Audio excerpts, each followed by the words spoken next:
Today's podcast is with my good friend of 25 years, Judge David Williams. So many stories, so many wonderful things. You don't want to miss today's podcast. For over 40 years, I've preached the Bible as a pastor across America and around the world. I've led in the work of the local church. I've been actively engaged in the political process in both our state and nation. The purpose of the church is to stand. I've stood alongside veterans and first responders. My heartbeat is revival, and I refuse to sit on the sidelines. So buckle up and let's tackle the issues, challenges, and opportunities facing your family and mine head on.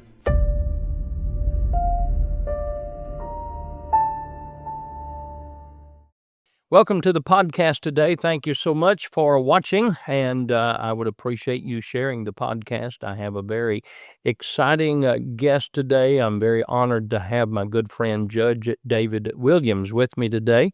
I have known Judge Williams for 25 years. Judge, welcome. Thank you for coming today. Well, it's a pleasure. This is the first time I've been able to come out and see your facility out here. It's a beautiful setting and a great facility. I know you're very proud of it, and it took a lot of hard work and investment by the people that go to your church to make this happen. They're great folks, and I'm thankful for them. This will be my 35th year. In May, I'll celebrate 35 years. God's been mighty good to us. Let me tell you a little bit about my friend. He is a current judge, graduated from University of Kentucky, University of Louisville, law degree, served as a state representative, senator, Senate president, and now circuit judge. So many things I could say about him. I want you to know my friend. That's why I asked him to come on. So I would describe him as an amazing storyteller. It doesn't matter what subject or questions I have. He has amazing answers and good stories and illustrations to support those answers. He was born again in a Methodist revival meeting there in his hometown in Burkesville, Kentucky, as a young boy. And I've always enjoyed our conversations about the Commonwealth, about our nation.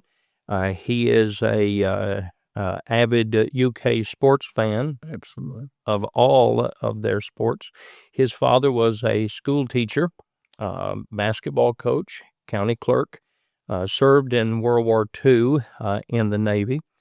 His father never faced opposition in his 28 years of service as the county clerk. Judge Williams graduated from law school in 1977 and ran for county judge executive race young and lost that race, but thank goodness. And thank goodness that you lost. Yeah, I was able to learn my profession after that. I would have been in public life without a professional background. So It's a good experience. It was a special election, no straight tickets. So, well, one thing about your story is that you're not a quitter, and that you learn from mistakes and you kept going, and you still, of course, you serve as a judge, and you're one of the circuit courts that publishes or puts your court proceedings online. I enjoy watching those. Well, you left out the portion of when I decided to leave the Senate and come back home. I decided that I was going to start a new stage and a better stage, be a better version of myself. And Dr. Herschel York, I asked him if he would immerse me. I had been sprinkled. I'm not saying anything about sprinkling.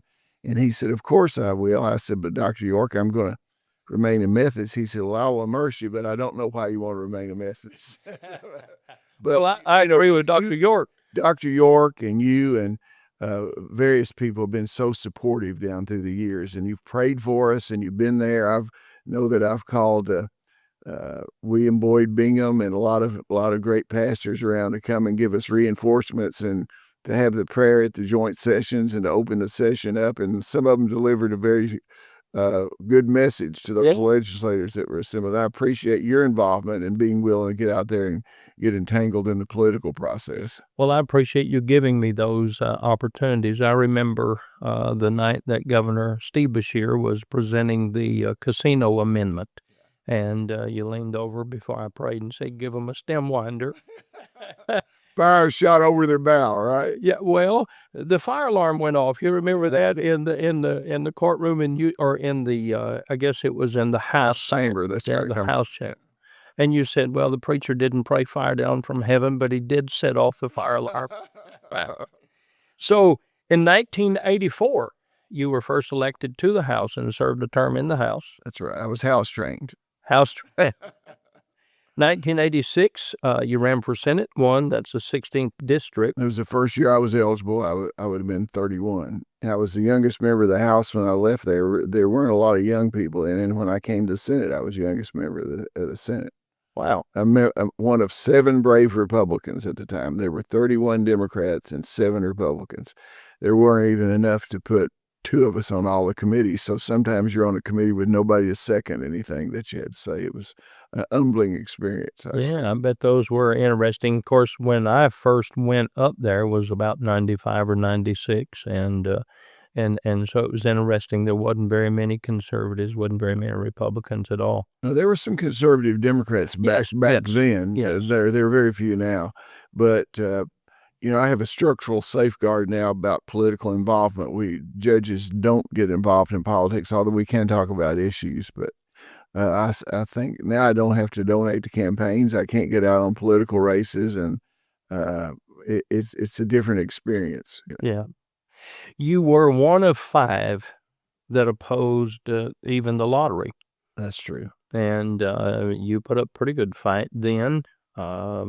And we did have some impact on the bill. I was against it, but we made sure there was a provision in there that there couldn't be advertising on lottery proceeds that they were going to go to some good purpose like education or this or that, because I thought that was a fraudulent attempt to market. And after and that stayed in place until I left the General Assembly.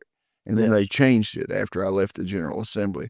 I just didn't think that if you're going to have a lottery, you shouldn't make people think that the purpose of the lottery is a philanthropic or reason. I mean, other states have lottery. People can have lottery if they want to, but you shouldn't entice people to buy a lottery ticket thinking that they're getting some good deed. They could tithe, or they could go to give to a 501c or something and have a lot more of the proceeds would go to a good purpose. So I still think the lottery is, as Larry Forkey used to say, is a tax on the poor. Yes. Yeah. Well, certainly it is. And of course, I live my life reaching people, and we reach a lot of young people. We'll have anywhere from 600 to 1,000 children, teenagers every week in our bus ministry. And so I have seen and see still the effects of gambling on the poor. And of course, now we have this thing with sports gaming that every kid can, get their parents' phones and or be dishonest about their age, and it's a scourge. Well, slot machines can be addictive, but now you can even do slot machines on and this sports betting. What's happened to college sports and pro sports have always been a little shady, but what's happened to college sports with this NIL and all this money and lack of loyalty and all those sort of things going on is something that's going to have to be done about it. I mean, for a long time, college players weren't compensated enough where they could live decently, have clothes legally and that sort of thing. But it's out of hand, preacher, right now. And you have all these people going around. And I will tell you that as a former legislator and as a president of the state Senate, former chairman of the Council of State Governments and a Senate president for them, virtually every tremendous breach of public trust and fraud cases involving legislators had to do with issues around gambling and expansion of gambling. So it's one of the few industries, and I'm not necessarily think gambling itself is immoral. I know you do, and people, you probably are closer to right than I am on that. But the problem is it's one of the few industries that's based entirely on not producing any product, not having any input, not producing any product for consumption. Yeah. And it's completely dependent upon law to exclude others from competition. Yeah. And that was my primary opposition when you and I first met about the expansion of gambling in Kentucky. I was primarily against a constitutional amendment that gave a constitutional monopoly to any business, including horse racing. And I made a pretty good argument at the time that there was already revenue streams there that would have supplemented the purses and do the other things that they used as an excuse for expansion of gambling. But we couldn't get the numbers. They wouldn't give us the numbers on the pari-mutuel tax that they were taking money out of it that they could put back into the purses, because the horse industry in the state at the time was convinced that was in their best interest. And Churchill Downs was especially rough on me. But I told them all along that they could expand gambling and still have some oversight from the General Assembly. And now at least there's not a constitutional provision, thanks to you and other folks that stood with us, that gave a monopoly in the General Assembly. If things ever get out of control or there's a public outrage, can intervene and can stop gambling altogether if they want to. Yes. I'm going to read one of your quotes that you made to Governor Beshear. You said, quote, Governor Beshear can push, he can threaten, he can coerce, he can have his people come down here and do whatever he wants to do, but it's never going to pass.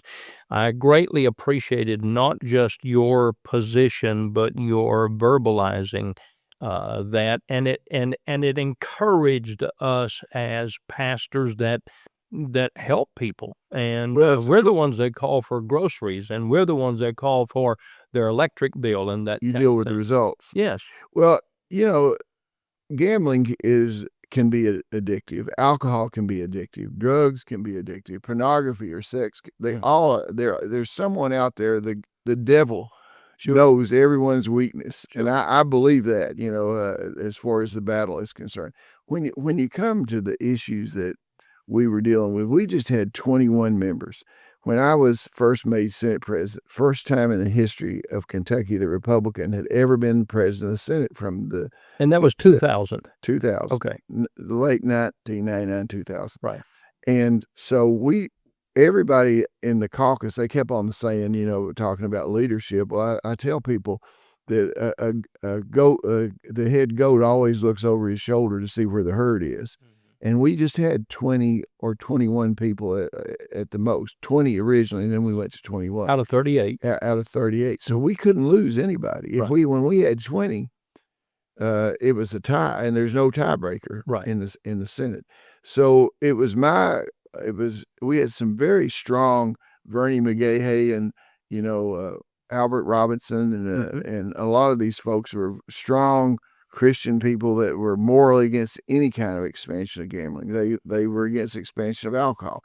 So I had to put a coalition of people together and keep people together that were in the horse industry. Some of them, they were this or that. But we had to convince everyone that we would be fair to our caucus and never pass anything that we couldn't pass with votes from our caucus ourselves. Mm-hmm. And that way, and we were able to stay unified until it came to this issue. Right. And we lost one or two members at the end on the issue, but then we were up to 23 because they felt so strongly and bought into what the horse industry situation. And I'm a fan of the horse. I love horses. I love horse farms. I love those sort of things. And it gave me pain to end up. I mean, they hung me in effigy out at Keeneland. They actually had a David Williams doll and hung me in effigy out there.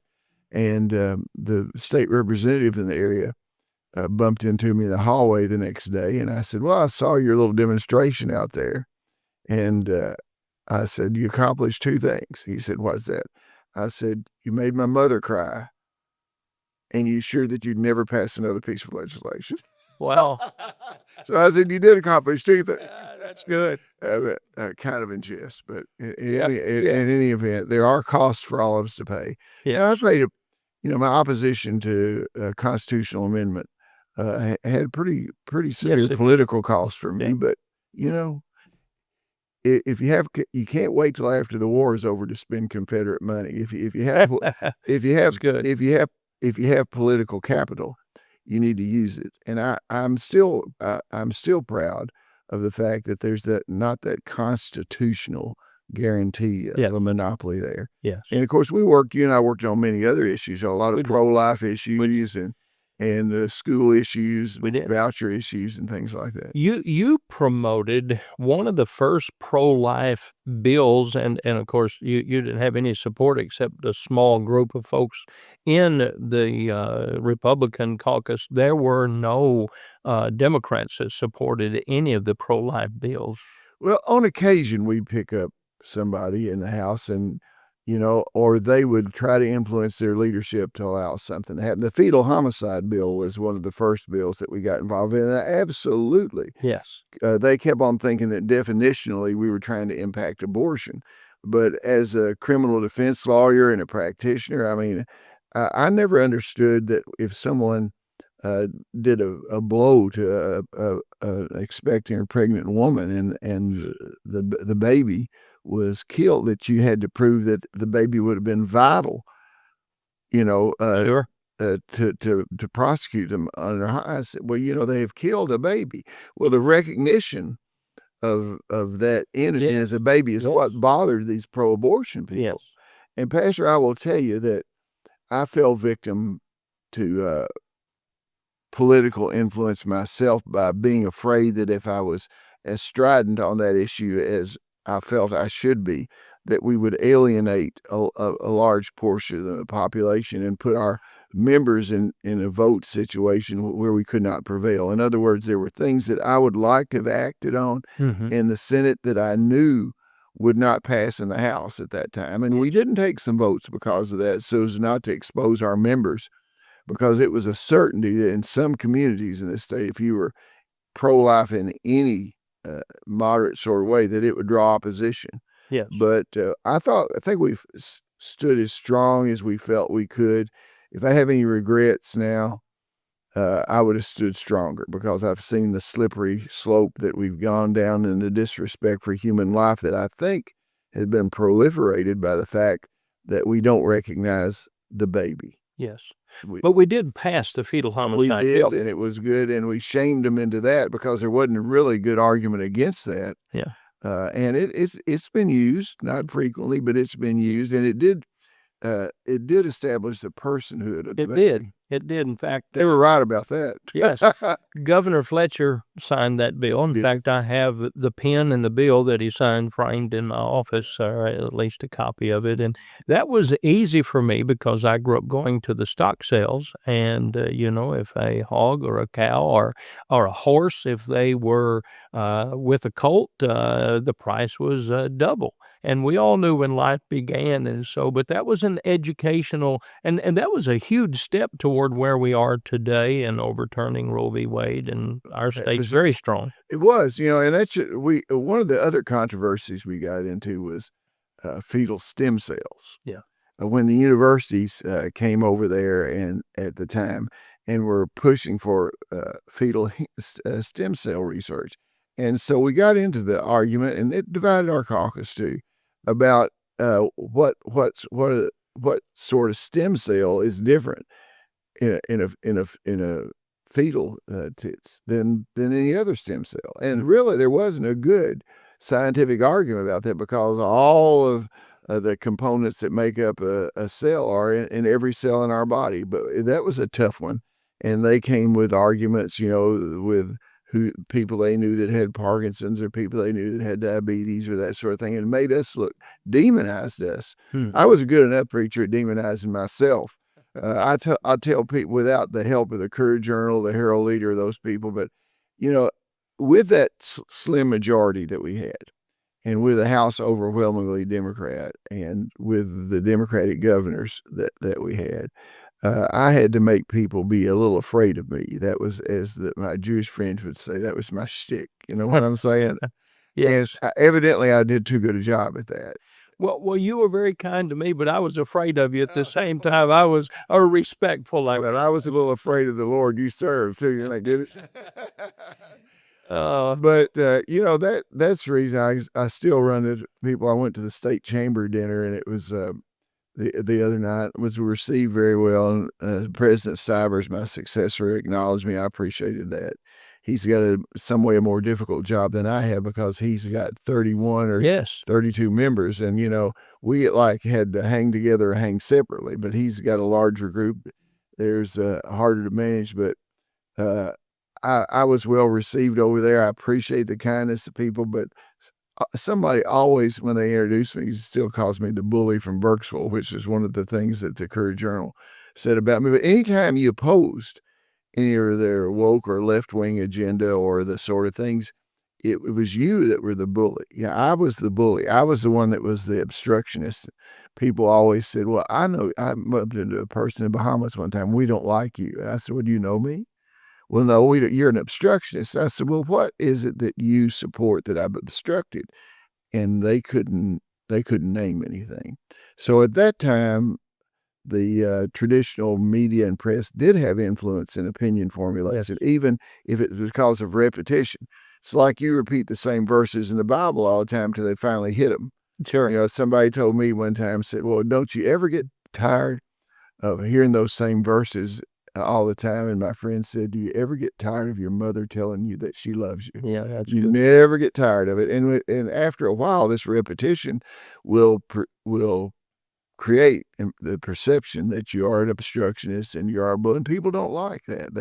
They think that everybody ought to sing Kumbaya and get along all the time. Well, there's certain hills that are worth dying on, and there's certain issues that they're worth fighting for, and you try to do it in a pleasant way. But maybe I wasn't as pleasant as I should have been. Well, you led in a major change in our state. I mean, I became the pastor at Clay's Mill in 91, and in 1991, the Republicans and I grew up in a Democrat house. My grandfather and grandparents were, and I was Democrat when I came here in 91, but you know, we were pro-gun, pro-God, pro-life. And that's who we were, and Democrat Party just changed and changed and changed and changed. Well, you're exactly right about that. The other day, I was talking to President Stivers, and we were talking about the Democrat headquarters out on Democrat Drive in Frankfort, Kentucky, is abandoned, and they sold the place. And I told him, you know, that was a building that was built by conservatives and lost by leftists. You know, and you know, Wendell Ford and his, you know, the people that were before were conservative. All Western Kentucky Democrats, a lot of Eastern Kentucky Democrats were conservative folks for various reasons. And once the National Democratic Party started leaving them, then the seats all over the South. You realize when I was elected Senate president, there were only 3 other presiding Republicans in any Southern legislature. There was John Chichester, the president of the Senate in Virginia, and Speaker Howe, and they were Republicans. And then in Louisiana, John Hankel was the president of the Senate, but he was appointed by the governor to do that. So, and the entire South was completely governed by Democrats. Now, there are 2 presiding officers in the entire South that are Democrats, and that's the Speaker of the House and the president of the Senate in Virginia. And the speaker that got defeated over there said that was because of the occupied areas right outside. Right outside of D.C. So there's been this change from 2000 or so to 2026, as you and I are doing this. There's been this huge shift, and it wasn't by any political strategy. It was by people returning to their roots, to what they believed. And now, and I actually am doing an oral history over the University of Kentucky on my life and this sort of thing. Actually, if you look at the areas in Kentucky, there's not one Democrat in the state Senate that's not from Fayette or Jefferson County, the two urban areas where you have high minority populations or influence of universities. Right. And so that's the reason that, and you look at a congressional map throughout that's the reason that if you have these statewide races, that it could very well be that Democrats can win a governor's race or a U.S. Senate race because of the huge margins they get. But when they get out in the congressional districts, it's different. Right. Which is the same picture of the United States. Absolutely. Yeah. In voting patterns, you can see these little urban areas there. And, you know, President Trump, not being a politician, didn't understand exactly why he lost the political race. And I don't believe there was any ballot fraud as for his technology. I believe that you had this concentration of populations there that are easier to turn out, and you don't have to identify who they're going to vote for. Right. So if you get 5 or 6 days, in the olden days when politics was different in the mountains, where you're from or where I'm from, if they'd given them 5 days to bring people in to vote, they'd have had 110% turnout. Yeah. So, I mean, It was. so it's a different world. It's early voting, absentee ballots. It's a different world. And the politics of our state, the philosophy of our state. If you'd ever told me that you go to Henderson or Paducah or, down into Hopkins County, and there would be people that were locally elected Republicans, and that every legislator, there is not one member even of the House west of I-65 now, and very few in Eastern Kentucky. Right. And a lot of these people have changed their registration, and that's how actually we took the Senate. Is a couple of Democrats decided. Yeah. Senator Bob Leeper from down in Paducah was thinking about changing, and he called me to come down and see him. He talked to Senator McConnell, so I drove down there to see him, and we talked, had a great conversation. And he said, "I'd like to see a copy of your party platform." Well, my goodness, preacher, I didn't have a copy of the national party platform, so I called Ellen Conway Williams, who was the chairman of the party. I said, "Ellen, Senator Leeper wants to see our party platform." And she said, "My goodness, we don't have a copy of our party." So we had it flown down from Washington, D.C., and somebody brought it down. They got it to me. I drove it down there. I let him have it, and I went home, or I might have sent it down there after that trip. And 2 days later, he calls me and said, "I'm a Republican." And I said, "Well, what do you mean?" He said, "I've read the platform, and that's what I believe." And I thought to myself, maybe we ought to have some of our own members read the. Yeah. And so I remember I called Senator McConnell, and I said, "The eagle has landed." Yeah. And so it was quite a day when we did that transition. Something that I never envisioned. I never envisioned us being in the majority. I don't know why. Yeah. I wanted to work toward it, but it's very encouraging when you look at that and realize it is the issues of life. It's what we always believed. I mean, I can't imagine. I mean, I didn't know what a Republican was. My mom, when she sees books of President Eisenhower and things about Eisenhower, and I say positive things about him, she said, "I just don't remember it that way growing up in 1955. Well, it probably wasn't that way. I mean, you take John F. Kennedy. My dad was a Navy veteran, and he was a fan of John F. Kennedy. Oh, my grandfather had his picture. Yeah. I thought John Kennedy, when I was a little boy, was somebody in our family, and I asked who that was, and they said, "That's the president." You look at Harry Truman, John F. Kennedy, all these folks on these social issues. There's where they were. And I tell you what's happened to the Democratic Party, why they have lost these seats, and I kind of got on a sidetrack. If you are a member of the Democratic Party now, to get the party nomination or to rise inside your caucus or group in the legislative body, you have to take bad votes.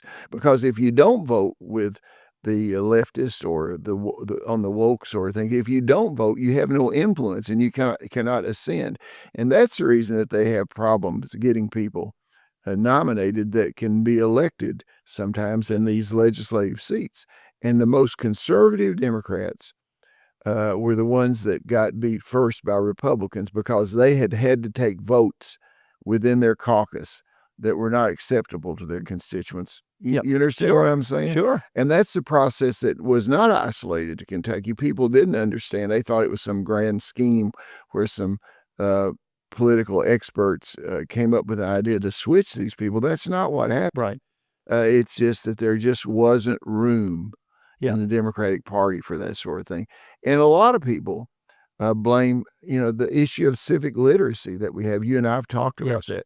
To protect Western democracy as we know it, we have our founding fathers understood that you had to have a Judeo-Christian sort of culture. Yes. And that's the reason that this immigration thing is misunderstood. Yeah. Because we are a nation of immigrants, but the immigrants came in a little bit at a time and wanted to assimilate into our society and be American. They had to take classes. They had to take tests.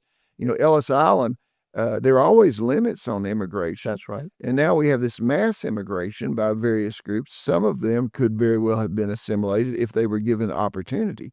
but it's like drinking water out of a fire hose. Yes. You know, I mean, and now we have groups that don't want to assimilate. So I think that the next step for people of courage that are involved in the political system is to not be intimidated and not be talk about Islamophobia or racism or other sort of things that they have, because our founding fathers were afraid of central control.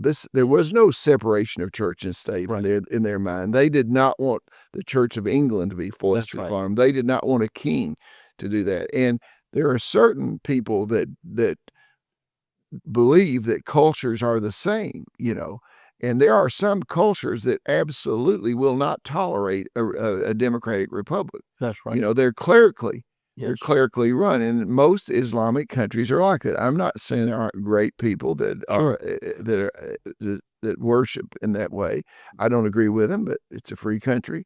But if you look, they're a top down, and the Islamic faith is a governance structure as well as a religion. Yes, it is. And if you go by the Quran, it is incompatible with the structure that we have. And to say that, it makes you a bigot now. Yes. But we got to have that conversation. Well, here's the issue. I mean, when it comes to adult politics, we've seen this shift to Republican. Yeah. I never thought in my hometown, Perry County, and in southeast Kentucky, that there would be anything Republican. It would be a hazard. A hazard. Right. Okay. Now that's adults. Yeah. All the while, though, we are financing, promoting, and pushing what we call public education, that from kindergarten through the university level has taught and published everything opposite of what we are as a nation. Well, let me tell you, I'm going to make a public confession here. When we were doing education reform, and I was for education reform because the funding in the rural areas and the poor areas was pathetic, and we were able to accomplish getting that funding. Some of the people, my friends, that were educators and were in the church, said that there would be an attempt by the woke sort of people to inculcate and to put in the curriculum these things. And I thought, well, we've got the local teachers and things that will stay. I just really don't think that there are people out there that envision having that influence. I was wrong. You know, they have influenced the curriculum and changed the curriculum and tried to change the values and have interfered with the parent-child relationship. And that's where they use this separation of church and state to keep any influence that was not just spiritual, but patriotic. Well, you know, here's the thing about it is you can be spiritual without being denominational or create a central church. And I remember when I was a small child that we still came and said Bible verses at church or at school, or the teachers read things, because the basis for Judeo-Christian world that we live in. And if you don't even believe that the Bible is inspired by God, you got to admit that whoever wrote it knew more about human nature and what we can and cannot handle in the structure of families and things like that. The basic attack in the United States of America has been on the structure of families, the governmental structure of families. And then that goes, the family is destroyed. And like housing, why do we have so many housing problems? Well, immigration, illegal immigration is part of it. But the other part of it is so many parents live in two houses now. Yes. And that takes up, I mean, people don't think about that. Yeah. But you talk about the organization of the family. If people are married in the normal family situation, their children live there, they live there.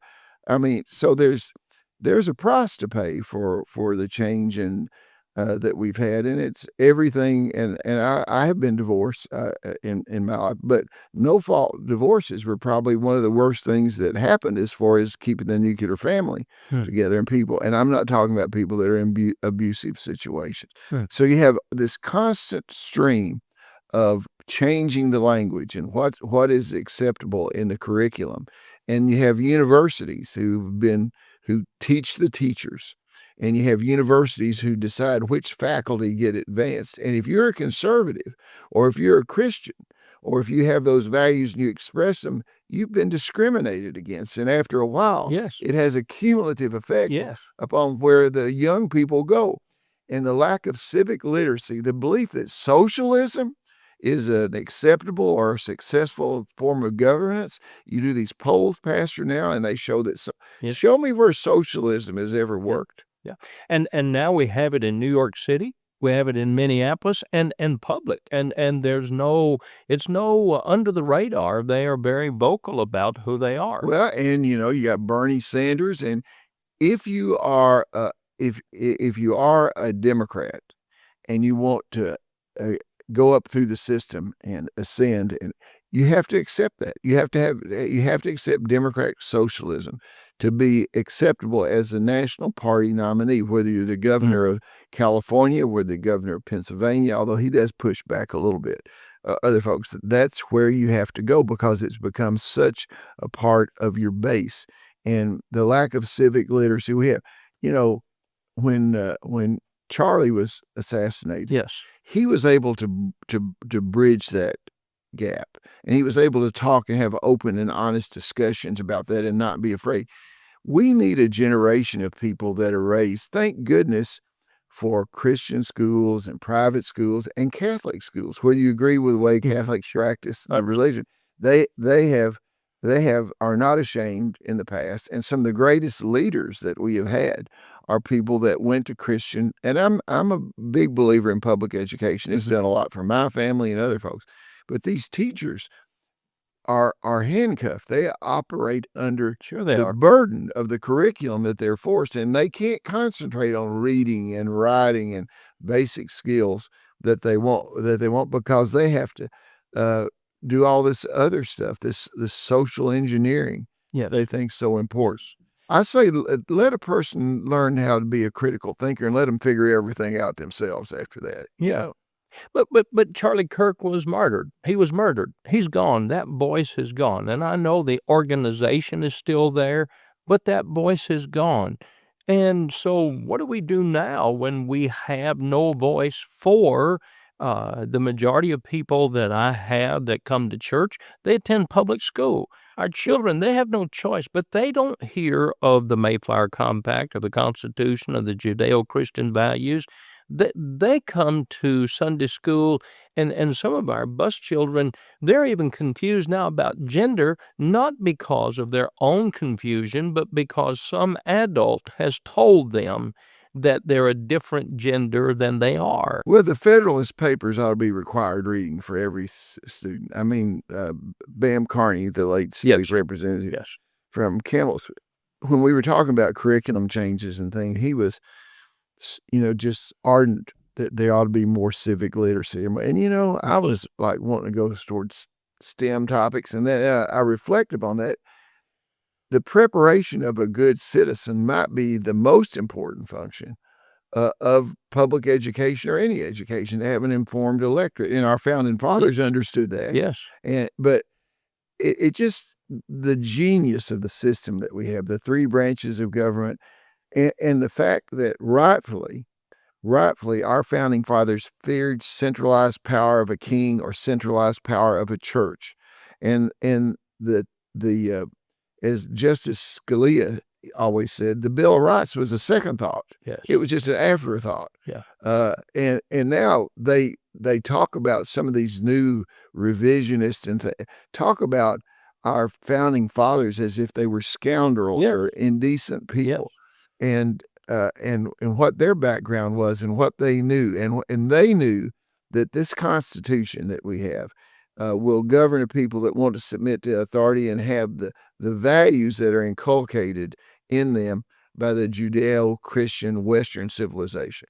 And now we seem to have a group of educators, at least at the university level and follow through, that are ashamed and do not understand the exceptional nature of what these founding fathers created. Yes. They weren't perfect. Yes. But it is an evolving system that's constantly improved itself. Yes.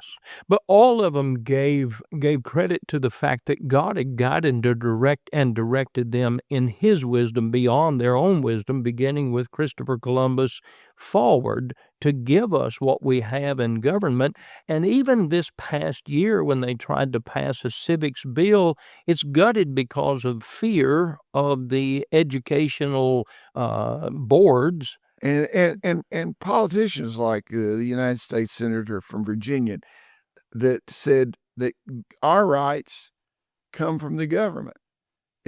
Did he not read that we are endowed by our Creator with inalienable rights? Yep. That is such a premise that Yes.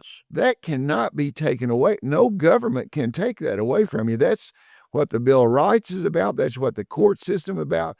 That's what I try to do. That's My what the court Revolutionary War was That's about. what it That's was what about. they fought about. That's what that they were endowed individually. Yeah. That no king of England could make a church that would tell you what your rights were, that could take them away from you without due process. And the king of England, various kings of England were brought to their knees Yes. on occasion over that Yes. very issue. So that basic premise, if you take away the premise that we are endowed by our Creator, Yep. by you take it, you destroy Western civilization. Mhm. And if you allow any kind of other culture to come in that does not accept that, then it will be impossible to Yes. hold our country together. And we are a very young country, 250 years Yes. in the whole scheme of things. Yes.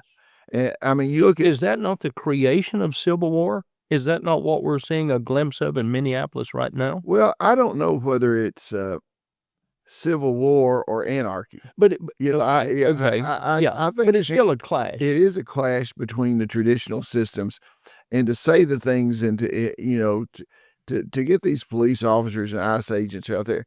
My personal opinion is that if we didn't have sanctuary cities, these raids wouldn't be necessary. Right. You wouldn't have to go in and do this policing. If someone was arrested, like your family has a long history in law enforcement, state police, great service, thank them for their service.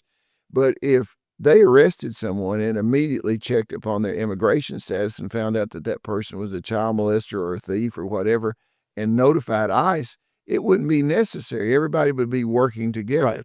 And just like the unfortunate shooting of this lady Yes. that happened a couple of days ago, she was pulling her car in and out, blocking traffic, doing things, interfering, everything. I'm not saying that I prejudge whether she should have been shot or not, but the fact that other people were encouraging this open opposition and endangering law enforcement created a situation where people can make mistakes, and a car is a dead. But these local officials, I have not reached a conclusion on whether that shooting was justified or not. But the local officials there started immediately calling it murder. Yes. And inciting additional. And Minneapolis and that area there, they burned buildings down. They've done that. You have to have order. You have to have order, and you have to have the belief in the people that the judicial system will protect and ultimately properly adjudicate that sort of situation. Right. And when you lose that, you lose people willing to submit themselves to authority. And that's what you see. The streets are full up there of people who've made the decision that everything's so unjust, everything's so biased, everything is so corrupt that they're not going to submit themselves to authority. And that's where you get anarchy. And that's the greatest danger in our country. Let me come to a specific as we come to a close here. Education, if we don't change it, and and now we have public school teachers in our church that are Christian, that are honest, they're patriotic, they don't promote the social ideas of transgender, all of those kind of things. We have some good people in our education system, but overall, that is where we are producing the idea that socialism and communism is good for America, where it's never worked. They hear it in theory in the classroom. So how do we change the educational system for our kids in Lexington so that they can learn about America? They can learn about the truth of Christopher Columbus. Who was the Christ bearer, that's what his name meant. Well, he had some downsides. He did have some downsides. He's not perfect. The best of men are men at best. Yeah. But he did have. There are a lot more good things to say about him. Andrew Jackson. I mean, they vilify him, But if this woke crowd lived in his day, first of all, they wouldn't survive the challenge that it took. So, Well, but how do we change educational system? I tell you how we change it. The public has to get involved, and elections for school board need to be as important as election for mayor. Okay. And when we changed the laws about nepotism and things like that, we thought we were going toward a system in Kentucky where the school boards would be policymakers. Right now, in especially in our urban areas, the school board elections are so the races are so big, they're almost like a state senate or a congressional race. And the teachers' unions and other left-wing organizations influence those elections. They put money in it, and there's no organization of other people that are involved to come forward. The most important, if the schools and the churches, your edifice that you have here at your church is beautiful, but I'm sure that there are people that criticize you for having such a beautiful building. Well, if the church is the most important building in the city, it ought to look like it. And if the school is the most important, the schools ought to look like it, they ought to be equipped like it, and they ought to be seriously taken by the citizens. And I've advocated, for example, in the larger areas, like in Lexington and Louisville, maybe doing away with the local boards of education and putting education under auspices of the Metro Council and the mayor, and that everyone's running for public office, preacher, ought to have a position on public education that would be more amenable to being responsive to the public. Because right now, you see here in Fayette County, yes, the school board doesn't seem to be responsive or feel like they have any responsibility to the public. They take off on tangents. They might be, I'm not saying they're not good people. I'm not saying they're well-intended. They're just not responsive. The best thing people can do is that everyone that they vote for the state house or the state senate or governor, they need to demand, what are they going to do about the curriculum in this state? What are we going to do? And if you vote for president of the United States, you ought to ask somebody, are we going to let the National Department cabinets or education, are we going to let them send all these directives down? Or are we going to let the various states be the laboratories of democracy? Yeah. That's one of the great laws of physics that apply to government is inertia. Mm-hmm. It should be hard to change things. Yeah. And so it should be easy for us to get involved, but hard to get some new group in.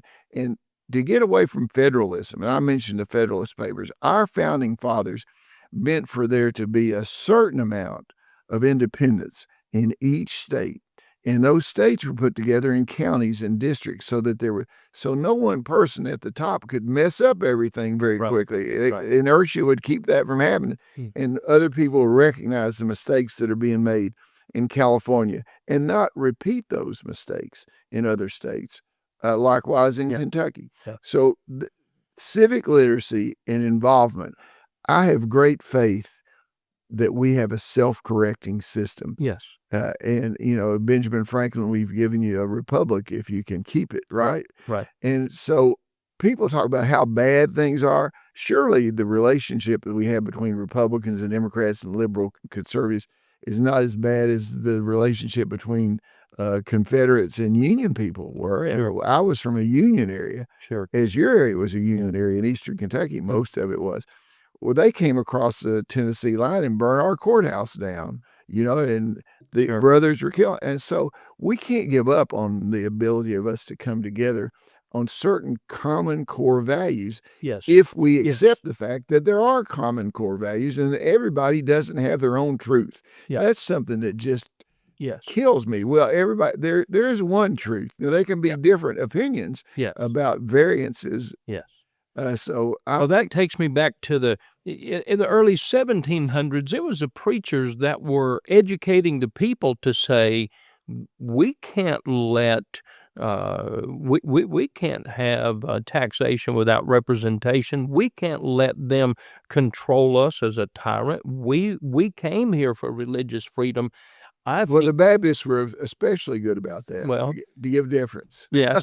Well, I think we need that today. I think we need preachers who quit believing in this separation of church and state and go hide and start standing up and saying, hey, we got to get involved. These are our schools. These are our people. Well, you're not trying to establish a religion. No, absolutely not. I will tell you that if you look at every major university, even the universities that now are the most liberal, Harvard, Yale, were all started. Vanderbilt. Vanderbilt was a Methodist college. I'll give a little credit. I didn't know that. It was a Methodist college.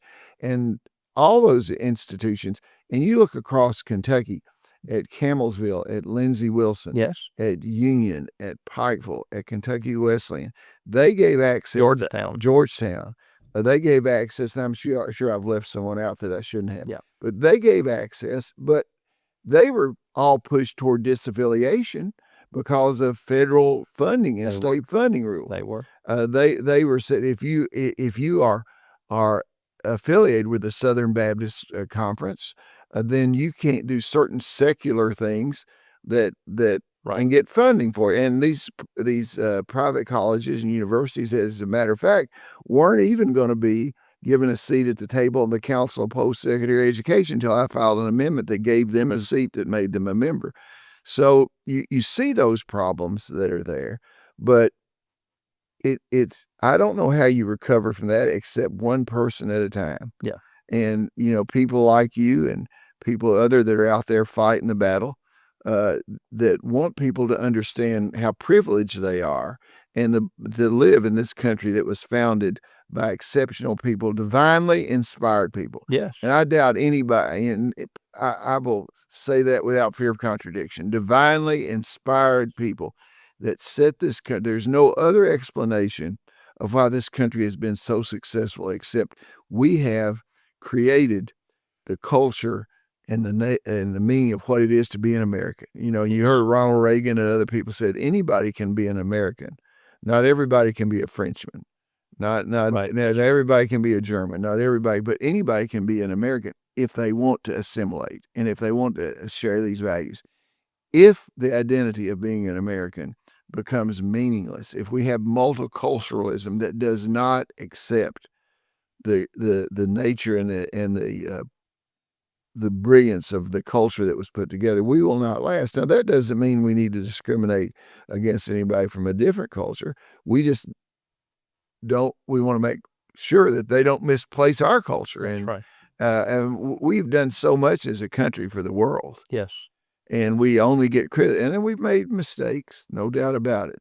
But all in all, I'll put the history of it. And I look back on views I had years and years and years ago about involvement in certain civil wars and things that we thought in other countries and international involvement.